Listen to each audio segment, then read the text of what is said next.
அஸ்ஸலாமு அலைக்கும் வரஹ்மத்துல்லாஹி வபரகாத்துஹு. தாயின் துவா கேட்டு பேசிய கைக்குழந்தை.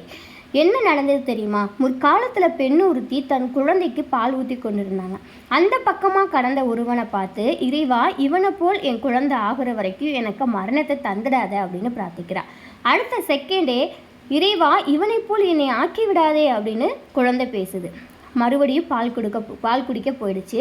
பிறகு ஒரு பெண்ணை அங்கே இழுத்துட்டு வர்றாங்க. அனைவரும் கேலி கிண்டலும் பண்ணிட்டு இருக்காங்க. இவளை போல என் மகனை ஆக்கி விடாதே அப்படின்னு மறுபடியும் தாய் பிரார்த்திக்கிறாங்க. அடுத்த செகண்டே, இறைவா, என்னை இவளை போல் ஆக்கு அப்படின்னு பிரார்த்திக்குது குழந்தை.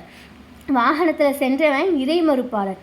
ஆனால் இந்த பெண்ணோ விபச்சாரம் செய்தவள், திருடினவள் என்று அனைவரும் அவதூறு பேசி கேலி செஞ்சாலும் அல்லாஹுவே போதுமானவன் என்று சொல்லக்கூடிய இறை நம்பிக்கையாளராக இருக்குது. அதனால தான் அந்த குழந்தை அப்படி பிரார்த்திச்சிருக்கு. மாஷா அல்லாஹ்.